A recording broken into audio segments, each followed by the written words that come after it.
Hi friends, అందరికీ నమస్కారం. NTR stadium మా లాఫింగ్ బాస్కెట్బాల్ చైర్మన్ రామయ్య గారు అండ్ ప్రొఫెసర్ గారు నవీన్ గారు కొత్తగా సార్ జాయిన్ అవటం జరుగుతుంది. కాలేజీ కుర్రాళ్ళు ఎలా పరిగెత్తారో అలా పరిగెత్తుంటారు బాస్కెట్బాల్లో.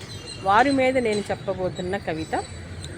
నవీన్ గారు నవ్య భారతానికి వెలుగుతూ ఎందరో విద్యార్థులకు వెలుగునిస్తూ పేద విద్యార్థులకు వెలుగులు నింపుతూ భరతభూమికే భరతమాత కీర్తిని నిలిపారు.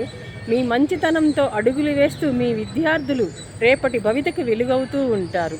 అమ్మ నాన్న కన్న కలలు నెరవేరుస్తూ అవని తల్లి దీవెనలతో అందరి హృదయాల్లో పదిలంగా నిలిచే మాస్టారు మీరై ఎందరికో స్ఫూర్తి. నేటి యువతకి భవితకు మీరు స్ఫూర్తి అని తెలియజేస్తూ నవ్య భారతానికి మీరు ఇలానే ఆడుతూ నడుస్తూ విద్యార్థులకు వెలుగునిస్తూ ఆకాంక్షిస్తుంది ఈ కవయిత్రి మాధవి గుంటూరు.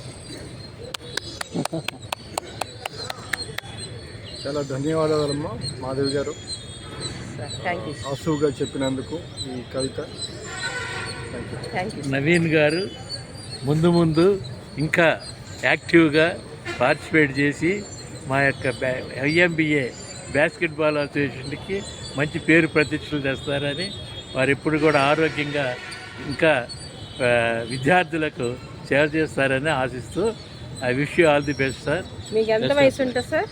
58 అమ్మా. 58 ఏళ్ళలో కూడా ఎంత చక్కగా వచ్చి ఆడుతున్నారు అండి. దగ్గర 60 దగ్గరలోకి వచ్చారు. ఇప్పుడు యువత ఎట్లా చెడు మార్గంలోకి డ్రగ్స్కి బార్లకి ఇటు కాకుండా మంచి ఎక్సర్సైజ్ ఆరోగ్యం కోసం స్టేడియానికి రండి, చక్కగా బాస్కెట్బాల్ ఆడండి, పక్కనే లాఫింగ్ క్లబ్ ఉంటుంది, మంచి ఎక్సర్సైజ్ చేయండి, మంచి మార్గంలో నడిచి ఇట్లాగా స్ఫూర్తి తీసుకోమని తెలియజేస్తూ ఈరోజు మార్నింగ్ సార్ మీద చెప్పడం జరిగింది. ఫస్ట్ చంద్రబాబు నాయుడు గారి మీద, ఎన్టీఆర్ గారి మీద, తర్వాత మీ మీద సార్ ఇవాళ అని